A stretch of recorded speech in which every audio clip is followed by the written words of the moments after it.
Hello, I'm Jane Williams. I'm a family nurse practitioner working at MD Anderson Cancer Center in Houston, Texas.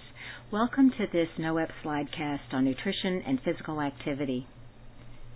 Our learning objectives for today are to discuss some current epidemiologic evidence supporting the impact of poor nutrition and lack of physical activity on cancer-related morbidity and mortality. We'll identify the causal links between obesity and lack of physical activity in cancer. We'll describe the health and economic consequences of obesity.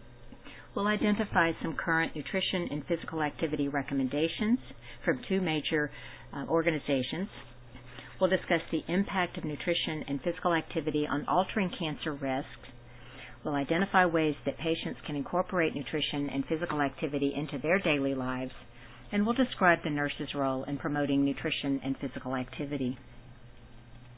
We'll start with some epidemiology. It's estimated that around 41,000 new cancer cases can be due to obesity.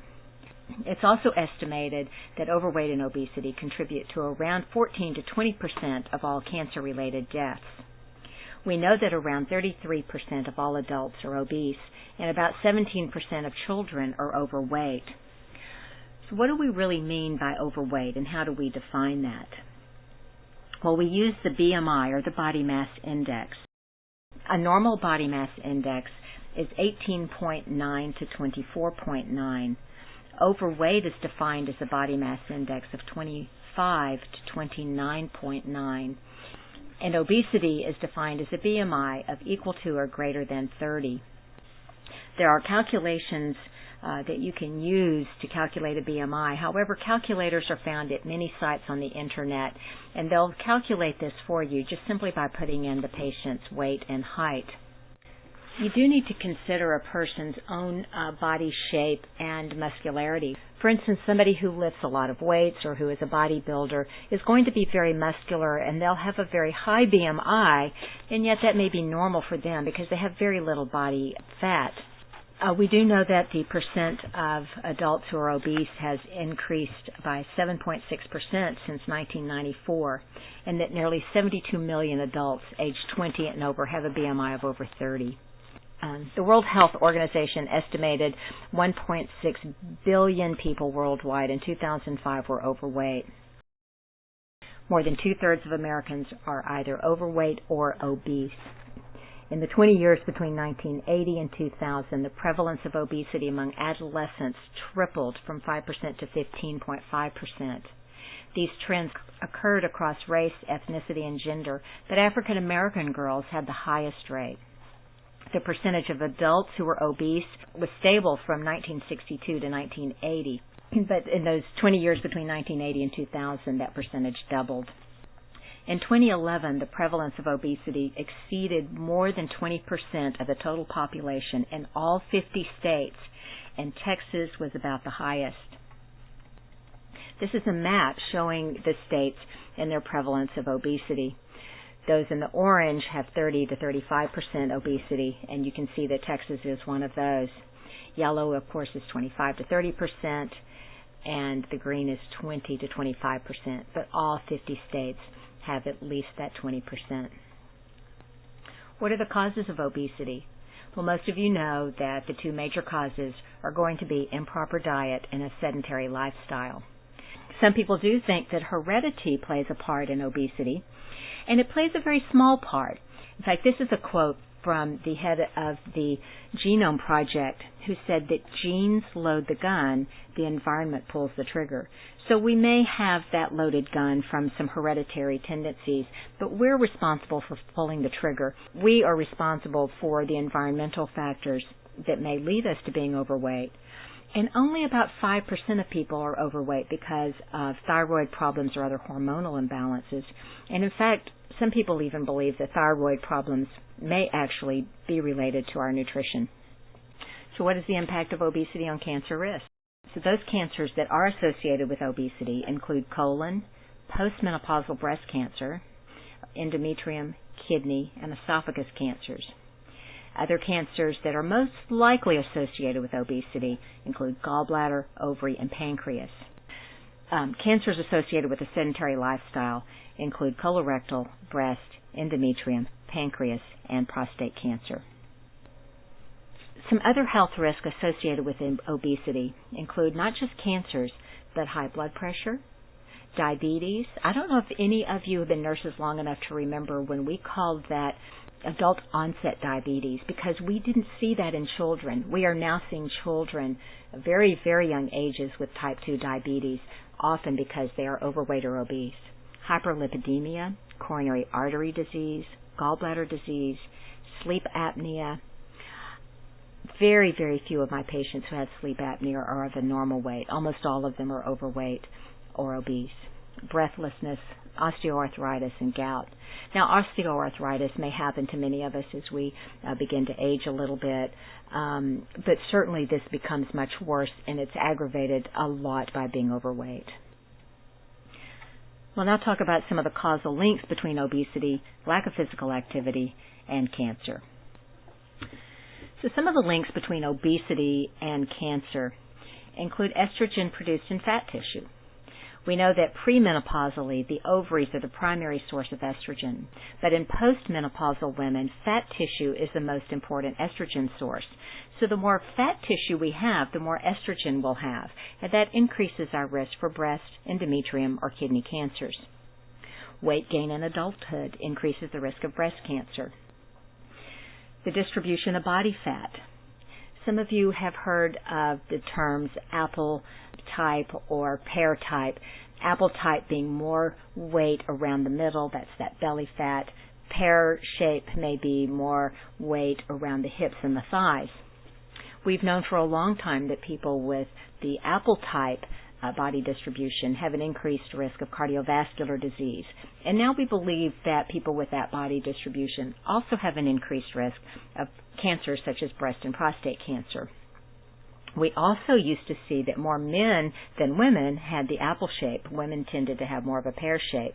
But we're now seeing more and more women with that apple shape. And we think that may have a lot to do with some of our trends in eating. Insulin and insulin growth factors increase the risk of breast, endometrium, colon, and prostate cancers. How does that happen? Well, a lot of that comes from our eating simple sugars and those simple processed white flour products. What happens is when we eat these products, our blood sugar goes up. Then our pancreas pumps out some insulin, and that brings our blood sugar back down. When that happens, we're hungry, we want something else to give us that pick-me-up, so we reach for more of those simple carbohydrates to bring our blood sugar back up. And over time, that sets up this whole scenario of continual peaks and valleys of blood sugar, and that results in something called insulin resistance. That increases our risk not only for diabetes, but for heart disease, high blood pressure, as well as for certain cancers. It also releases insulin growth factors. So what else happens when we have too much insulin? Well, it makes us store more belly fat. We get more of that apple shape. It increases our sugar cravings and our appetite. It makes us want more and more of the foods that we should not eat that continue to increase this scenario. It makes blood sticky and more likely to clot. It stimulates those growth factors, such as insulin growth factors, that increase the growth of cancer cells. It increases inflammation and free radicals. There's a whole emerging science right now regarding internal inflammation and the association with cancer. It may increase our risk for dementia, and it's a major cause of heart attacks. It can cause low testosterone in men, infertility, hair loss, and acne in women. It can also increase our LDLs, that's our bad cholesterol, lower our HDLs, our good cholesterol, and raise our triglycerides. What about the links between lack of physical activity and cancer? Well, this creates some of the same things. It also increases our insulin resistance, which increases our body fat, and this, of course, increases our risk for colon, breast, endometrium, pancreas, and prostate cancers. It also increases those stress hormones and those endogenous steroid hormones. All of us have some of these. We live in a stressful society, and we can't always avoid stress. But when we exercise, we have a mechanism of metabolizing those stress hormones a little more efficiently than when we are sedentary. And this can increase our risk of breast and endometrial cancers. Lack of physical activity also increases estrogens, which can increase the risk of breast cancer. It also weakens our immune system. Also, lack of physical activity increases gut transit time. That doesn't mean that things go through faster. It means that they go through slower, so it takes more time. It increases the time in which things transit through our gut. That increases the risk of colon cancer. And that increased gut transit time has an effect on bile content, which increases the risk for pancreas cancer. It also increases testosterone, which has been associated with prostate cancer. And it can increase free radicals and oxidative stress. When we exercise only on occasion, say on a weekend we go out and do some kind of exercise that we're not used to doing, this promotes the formation of free radicals. Consistent exercise, however, will induce the production of enzymes that protect us against this oxidative stress. So what are some of the health and economic consequences of obesity? This is a chart of some estimated medical costs that comes from the National Medical Expenditure Panel survey. And you can see this broken down into out-of-pocket, private, Medicaid, Medicare. But if we look at the total for obesity and overweight, they have estimated $51.5 billion spent in medical cost. The next slide is very similar. It just comes from a different data source. It's from the National Health Accounts data. And the total for overweight and obesity here is estimated to be $78.5 billion spent in medical cost. Medical costs include both direct and indirect medical costs. So the direct medical costs are certainly preventative services, the diagnostic studies, that includes lab tests, x-rays, other sophisticated diagnostic studies, cardiac catheterizations. It includes treatment services, which can be pharmacological treatments. It could be rehabilitative treatments. It could be surgeries, the cost of intensive care units or other hospitalization costs. But those indirect medical costs are sometimes things that people don't think about, and that's the value of income that's lost from decreased productivity, restricted activity, absenteeism, and then one that we almost never think about, and that's the value of future income that's lost to the family because of someone's premature death. Let's talk a little bit about some of the recommendations for nutrition and physical activity. And these are going to come from two major organizations, the American Cancer Society and the American Institute for Cancer Research. The American Cancer Society guidelines begin by telling us to achieve and maintain a healthy weight throughout life. So they want us to be as lean as possible but not underweight, because there can be some health consequences to being underweight as well. We should avoid excessive weight gain at all ages. So we often think about things like postmenopausal breast cancer and the risk of being overweight in the postmenopausal years. But even children who are overweight or who are obese increase their risk for many diseases as they age. If you are currently overweight or obese, you should begin to think about weight loss as a very slow and gradual method. And even those first small amounts of weight loss have some health benefits. So even losing 5 or 10 pounds can make a big difference. We should get regular physical activity and limit our high-calorie foods and drinks. It's recommended that we be physically active. So for adults, they say that we should get at least 150 minutes of moderate intensity exercise or 75 minutes of vigorous intensity activity each week. Now that can be broken down into 30 minutes for at least 5 days per week. And it's certainly preferable to get more than that, such as 45 to 60 minutes. Children and adolescents also need to get daily exercise. It's recommended that they get at least 1 hour of moderate or vigorous activity every day, with vigorous activity at least 3 days per week. Consume a healthy diet with an emphasis on plant sources. We certainly don't tell everyone that they have to be vegetarians or vegans, but almost everyone is now recommending more of a plant-based diet. Most of you are aware that even the U.S. government now, instead of having that food pyramid they used to have, now have the My Plate. And on that My Plate, the meat portion is just a very small portion of the food. So some other ways to achieve that are to have foods and beverages in appropriate amounts. We all know that restaurants tend to supersize, especially our fast food restaurants. So think about your food portions. Use whole grains in preference to processed grains. Limit your processed and red meats. And no more than 1 alcoholic beverage per day for women or 2 per day for men. So what is an alcohol beverage? That would be 12 ounces of beer, 5 ounces of wine, or 1.5 ounces of 80 proof liquor. One of the reasons why women are recommended to have less than men is that women have less total body water to dilute the effects of alcohol. Also, in terms of the plant-based diet, there's an old Chinese proverb that I thought was kind of cute.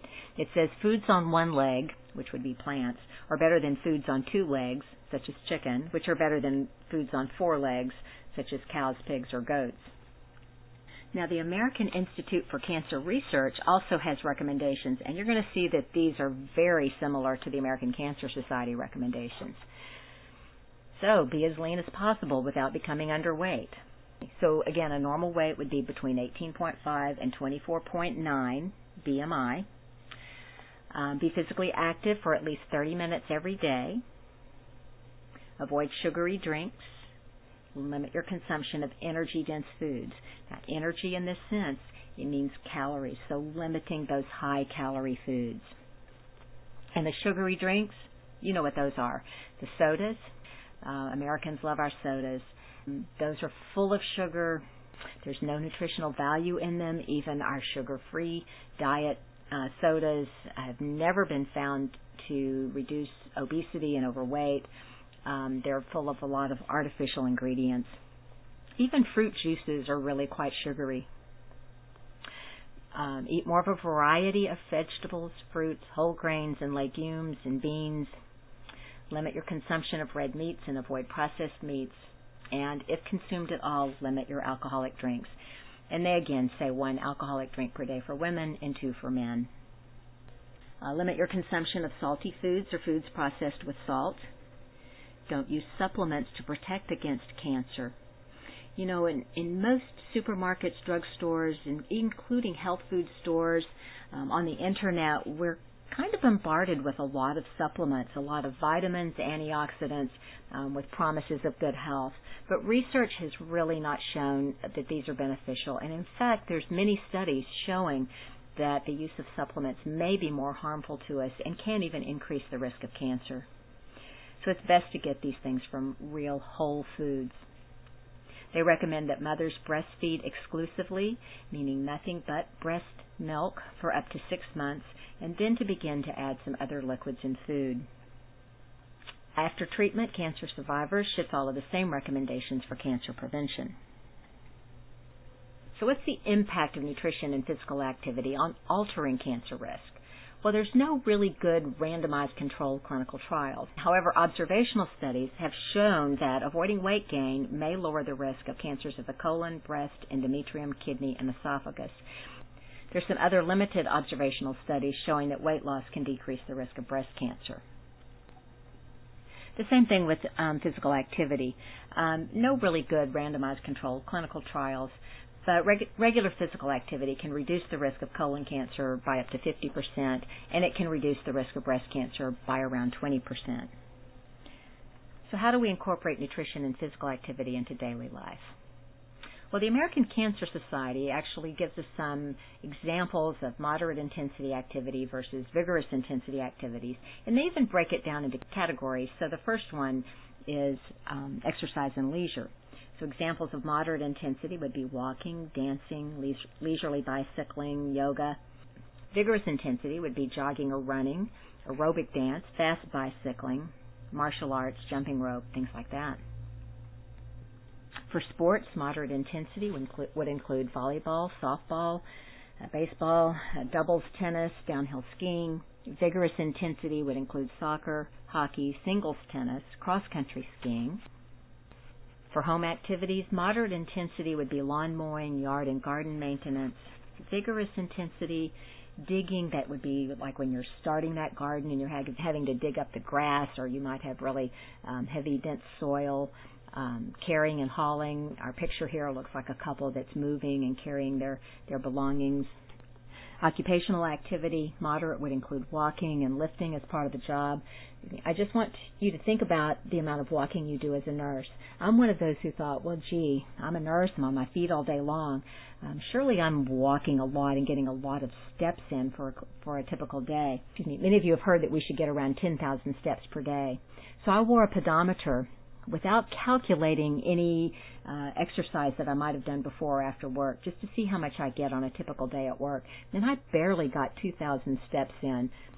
Yes, I work in a clinic, an outpatient clinic, but there's sometimes walking upstairs to the pharmacy, there's walking to the supply room. So in order for me to get 10,000 steps, I have to do a lot more than just the walking that I do as a nurse on a typical day. The American Institute for Cancer Research also talks about other activities that you can build into everyday life. They suggest things like walking briskly to and from work or to do local errands. Now, I live in a big city, so I work approximately 10 miles from my house, so it's not practical for me to walk to and from work. However, I have found some local errands that I can do by walking. I live not very far from a farmer's market, for instance. I've also learned that I can take my bicycle a little bit further to do some local errands. Taking a break during the day. I've noticed that a lot of my coworkers and myself get this little slump kind of mid-afternoon, 3:30, 4 o'clock. And I see people going down to the vending machine, trying to get a snack to perk them up, or perhaps going to get that coffee or that latte or mocha coffee late in the afternoon. I started recommending that we just go downstairs and take a 5-minute walk, and many of my coworkers said that really did help, and that really did help them with a little bit of a pick-me-up. Using the stairs rather than the elevator. If currently you're doing 1 flight of stairs, start trying to do 2 flights and then gradually increase that a little bit. Vigorous activity should be something that you enjoy. Again, I can give you a personal story. Somebody encouraged me once to buy a Nordic track, thinking that it was a really good all-body workout. Well, I absolutely hated that machine. It wasn't something that I was going to keep up with. It wasn't something I was going to do on a regular basis. So beware of buying equipment. Try to think about what you might enjoy doing. I think most people enjoy going outside and going for a walk when the weather permits. I think some people do better with things like treadmills. Some people might like bicycles better. Some of you live in regions where you might enjoy going skiing in the winter. But think of something that you enjoy doing. And the other thing is something that the family can do together, because you really do want to get the kids involved because they need to be active as well. They also recommend that some resistance and balance training can be beneficial. This helps to build a little bit of muscle mass, helps us to be able to do physical activity better, it helps to burn calories a little more efficiently. Things like yoga and Tai Chi also have a mind-body association. They're a little bit meditative, can reduce some of our stress. Tai Chi has been shown to reduce the effects of fibromyalgia. It's also been shown to reduce falls in the elderly. They don't fall and break their hips as often. Said that a good test of vigorous activity involves sweating and an increase in one's heart rate to 60 to 80% of the maximum rate. There are others who recommend that being around 75 to 80% of your maximum heart rate. And there's a little bit of a difference between men and women.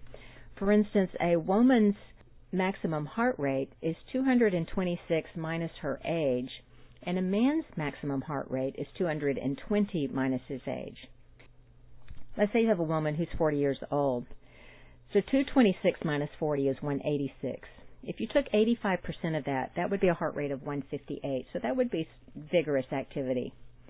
If you took 75% of that, it would be a heart rate of around 140. So that would be around moderate intensity exercise. For a man who's 40, 220 minus 40 is 180. 85% of that would be a heart rate of 153. And 75% would be a heart rate of 135. So that would be a range for getting somewhere between a moderate and a vigorous intensity workout. We have both animal and plant sources of protein. Animal sources, of course, include red meat. Red meat is beef, pork, and lamb. I know some people say that pork is the other white meat, but it really is a red meat. Chicken, fish, of course, is an excellent source of protein, which also has your omega-3 fatty acids, your dairy products, eggs.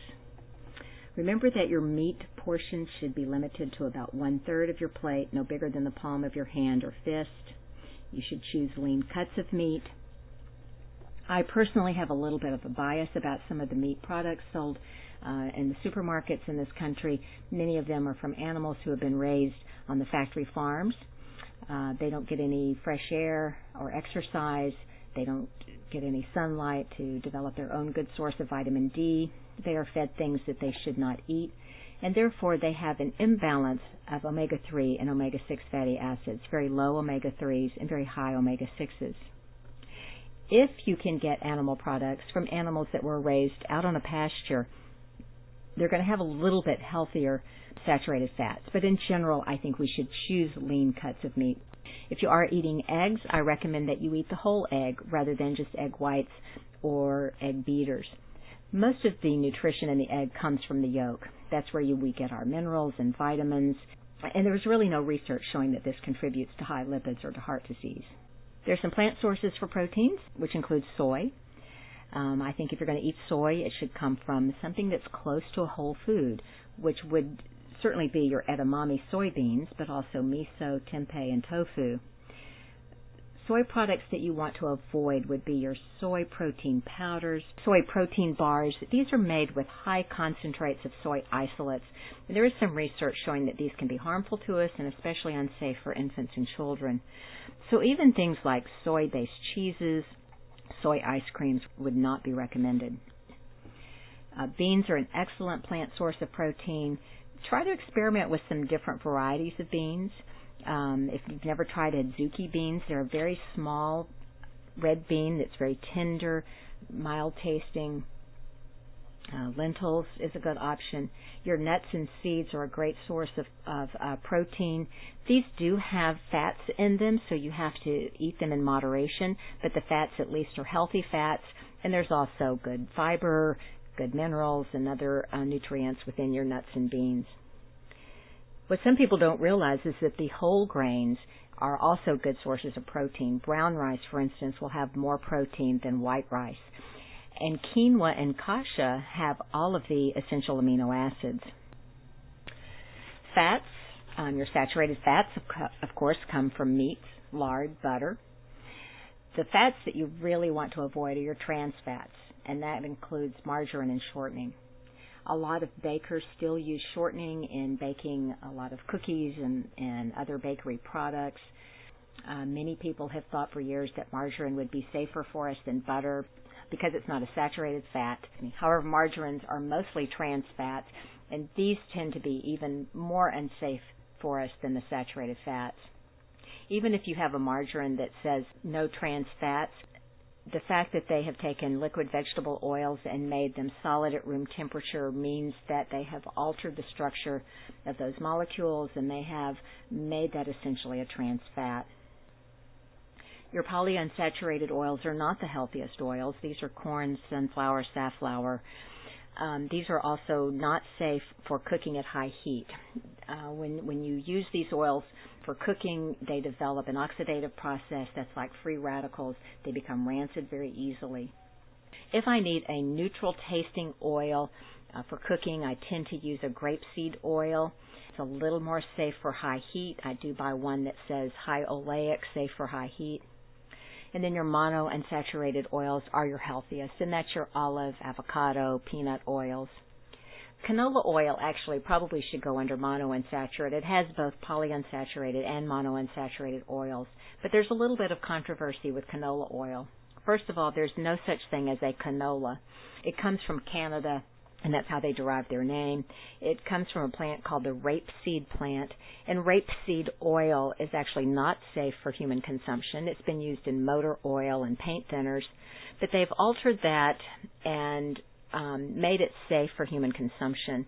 And there are many who think that canola oil is a very healthy oil, that it can lower cholesterol, help to keep blood pressure under control, and so forth. So I think there's still some controversy there. Coconut oil happens to be a very healthy oil. Yes, it is a saturated oil, but it's a medium-chain fatty acid, and it metabolizes rapidly in the liver and converts to energy very quickly. Fish oil, of course, is a very healthy fat. From your cold water fish, you get very good sources of omega-3 fatty acids. What about carbohydrates? What do you call a carbohydrate? Well, I think most of us would say white bread, rice, potatoes, and those are carbohydrates. There are starchy carbohydrates. But remember that vegetables are carbohydrates too. And it's important that we eat a variety of vegetables, a variety of types, a variety of colors. That's where we're going to get a lot of the vitamins, antioxidants, and other nutrients that make us healthy. Fruits are included in that category. I think sometimes people are afraid of fruits because they have a high sugar content, but they don't raise our blood sugar the same way that simple sugars do. The combination with the fiber and the other nutrients in the food helps to control the blood sugars.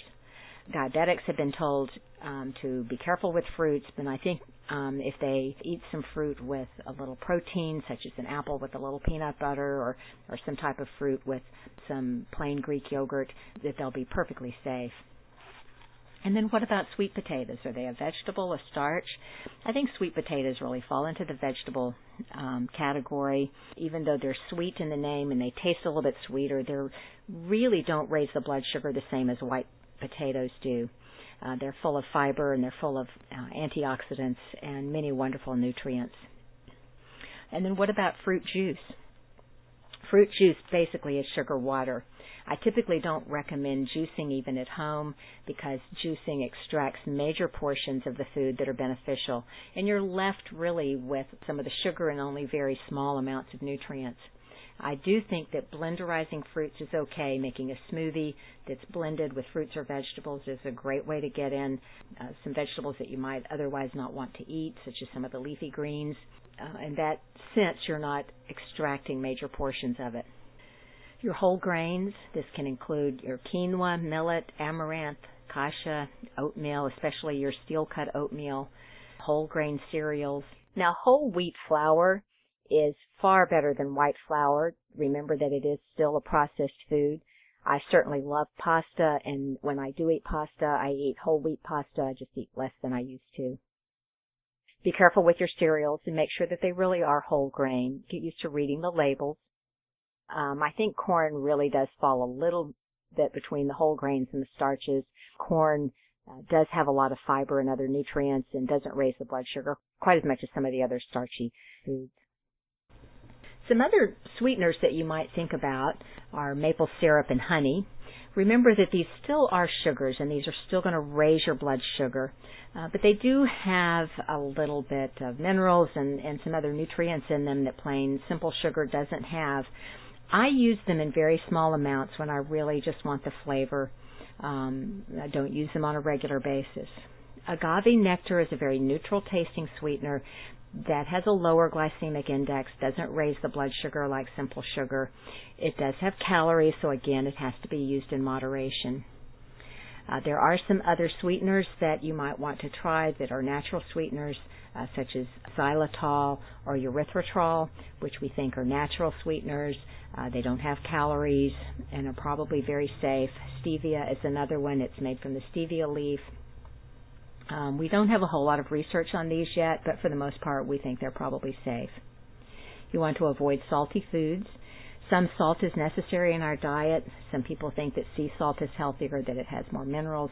Remember that sea salt actually does not have iodine in it. You can get iodine from other foods, such as leafy greens, from seaweeds, such as kelp. Here's a product with a list of ingredients I wanted you to kind of take a look at. There's a total of 51 ingredients here. Most of this is artificial ingredients, even things like processed American cheese. That's not real cheese. It's a processed food. It's got artificial color, and it's got a lot of things that I can barely pronounce, like diacetyl tartaric acid, ethoxylated mono and diglyceride, stearoyl, lactylate, azocarbamide. These are things that I just don't think my body knows how to digest, that my body just doesn't really need or want. This would certainly be a product that I would avoid. And here's a little test question for you. Which one of these products has more salt? You have a potato chip, and you have Wheat Chex. And the Wheat Chex says that it's heart healthy, and it's made with 100% whole grain. I think most of us might think that the potato chips would have more salt.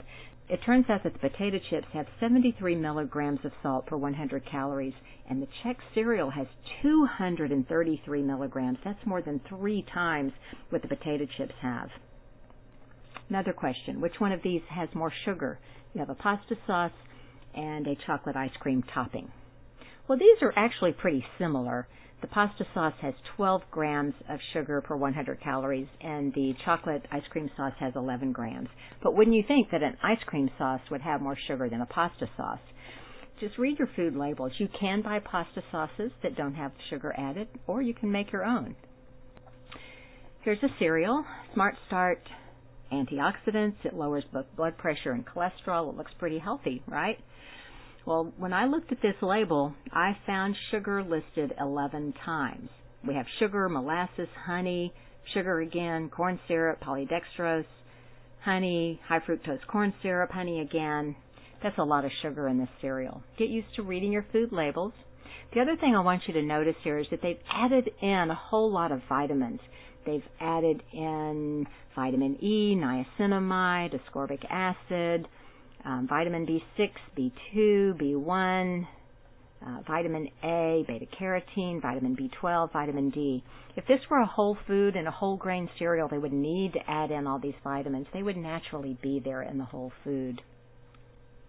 I want to talk about children for a little bit. A lot of people think that children need special foods. I think that children need the same foods that we as adults eat. Good nutrition really is something that the whole family should be involved in, and we should have our kids eating what we eat, which is fruits and vegetables and whole grains. Kids should avoid sugar, which is included in sodas, fruit juices, fruity drinks. Usually those are ones that are artificially flavored with some kind of fruit flavoring, fruit bars, and candy. And kids need to get exercise, and we've given you the recommendations for exercise for kids.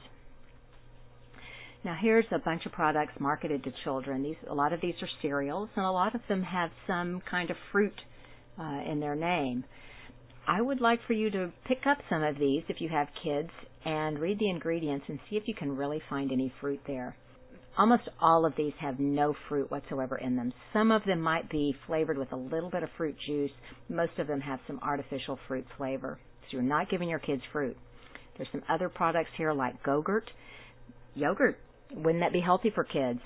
Well, it's really full of sugar. There's very little protein in it, very little nutritional value, a whole lot of sugar. There's about $30 billion in fast food and junk food advertising every year, and 10,000 junk food commercials seen by children each year. Here's a Lunchables.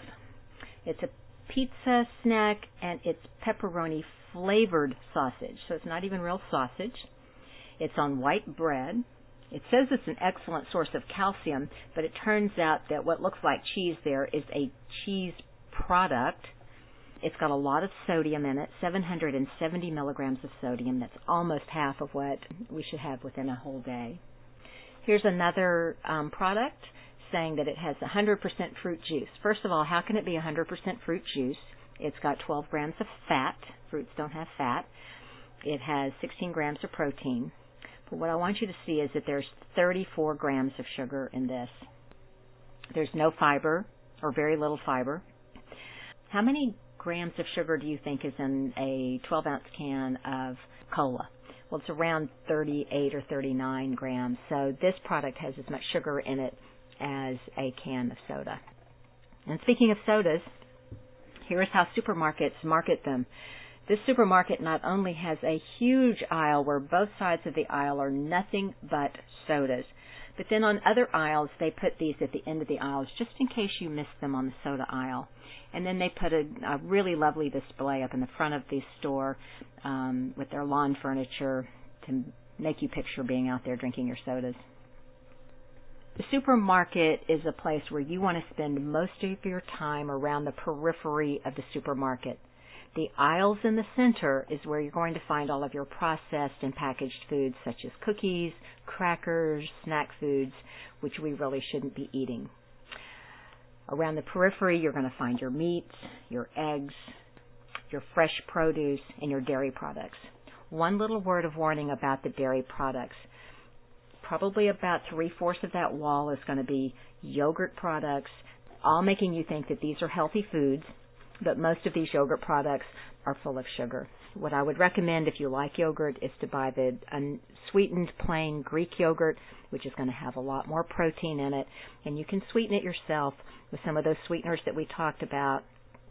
Add a little fruit to it and make your own flavored yogurt. So get used to reading food labels. Don't be fooled by the front of the package. Look for those hidden sources of sugar. Avoid your hydrogenated oils, which is your trans fats.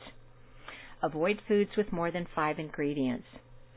Now, obviously, you can make something at home, a good home-cooked soup or even a casserole that's going to have more than 5 ingredients. But those are going to be natural ingredients that you put in there yourself, rather than all of those ingredients that are chemicals that you can't pronounce. The other thing is that Haagen-Dazs has a product called Just 5. It's an ice cream that just has 5 ingredients. However, remember, that's still an ice cream that's very high in sugar, very high in saturated fats. So use your judgment. You want to avoid foods with ingredients you can't pronounce and eat whole foods. What do I mean by whole foods? Something that looks like it was made by nature, like it came off the tree. So, for instance, a kernel of corn rather than a corn chip. Vegetables, fruits in their whole form, whole grains.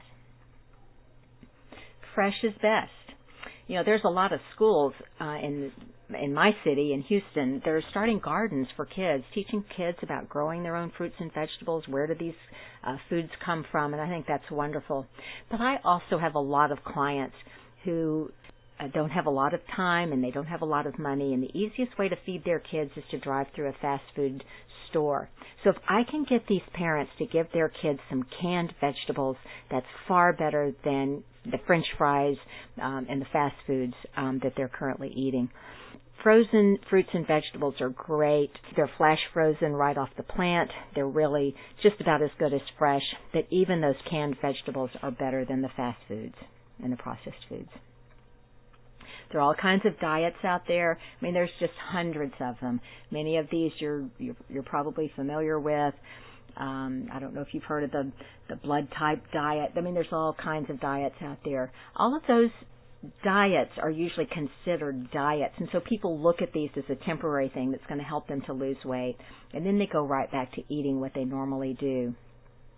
I think there are some people that are helped by these diets, and it may help them to think more about what types of foods that they eat. It may help them to think about their food portions, and I think that's good. Diets really should not be about doing without. Certainly it's important to eliminate some of the overly processed or artificial foods, foods that make you feel bad. But I like to think about it as adding in all of those nice, healthy, nutritious foods, the fruits and the vegetables that are going to make us feel better. And when we add in those more nourishing foods, we may automatically begin to not choose the processed foods as much. Remember, there's no one diet that's right for everyone, but diet should be about daily nutrition, something that you and your family can make a lifetime habit, a way of living, a lifestyle. And these should include all members of the family. So what's our role as nurses in promoting nutrition and physical activity? Well, first of all, we should remain up to date. We can keep up to date with any changes in the guidelines from the American Cancer Society, the American Institute for Cancer Research, other resources such as the National Cancer Institute. We can assess our patients' nutrition and physical activity habits. Most of us will get a patient's weight, but how many of us actually get the body mass index? Remember that many of the online body mass index websites will calculate a BMI for you just simply by putting in weight and height. I think sometimes just discussing this with the patient in terms of their BMI rather than their actual weight has a little more meaning to them by explaining to them what that body mass index means. Ask them about their dietary habits. Sometimes I have people that tell me that, they think they eat fairly well, but if I ask them, give me some examples of what you eat for breakfast, lunch, snacks, and so forth, I get a few hints that maybe they could make some improvements. For example, I really didn't hear you list very many vegetables. Do you eat vegetables? Sometimes you get some ideas about their food portions. Ask them about their family and cultural preferences. I live in Texas, where we have many Hispanic people eating what we call a Tex-Mex diet, which is sort of a blend between a typical diet from Mexico that's added in a whole lot of fat and cheese and simple carbohydrates. So I can talk to them about healthier ways to stay within their cultural preferences.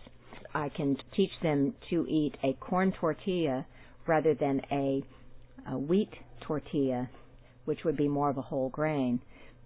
I can teach them to add in more fruits and vegetables, a little bit less of the cheese and the fat, and still stay within many of the foods that they enjoy. Also have your patients describe their daily activities.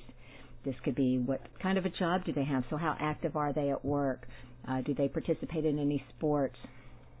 What do they do at home when they're not at work, whether it be working out in their yard, playing with their kids, and that sort of thing. And then we also can be good role models. We can begin to personally follow the guidelines for nutrition and physical activity.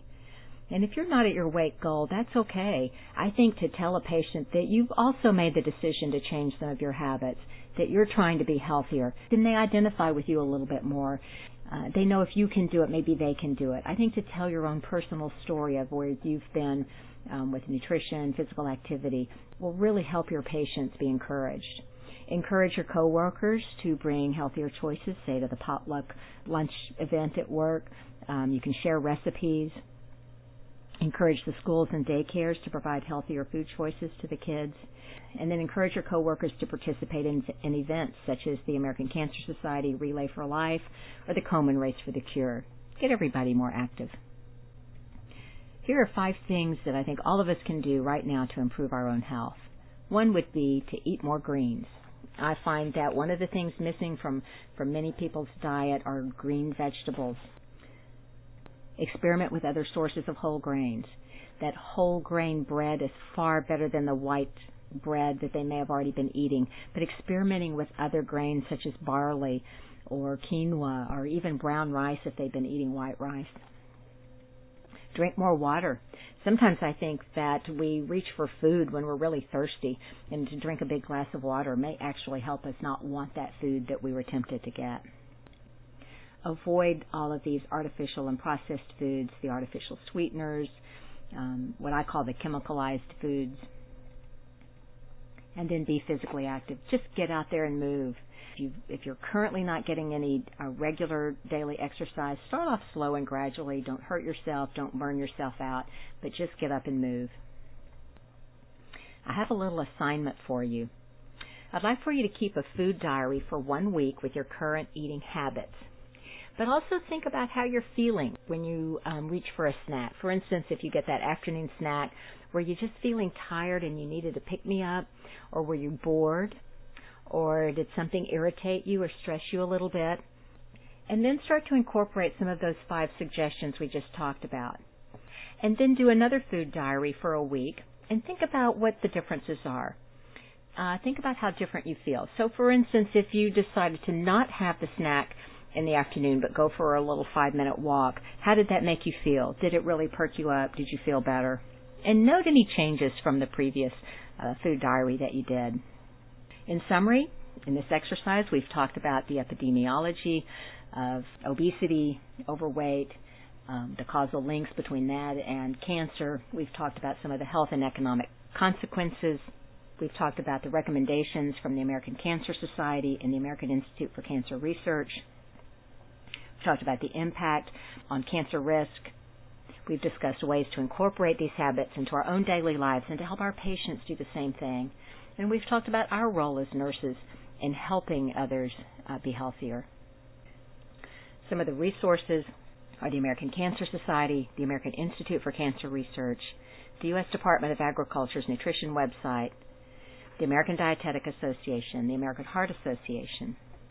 There's also some books I've included here. One of them is a book called Ultrametabolism, The Simple Plan for Automatic Weight Loss by Mark Hyman. This is a book that really talks about many of the same nutritional guidelines and physical activity guidelines that I've given here. But he has some simple, practical explanations and some recipes in the book There's a book by Richard Morris called A Life Unburdened, Getting Overweight and Getting On With My Life. This is just a lovely story written by a man who found himself reaching close to around 400 pounds. His wife and his children were beginning to lose weight. He already had diabetes and high blood pressure and some other health issues.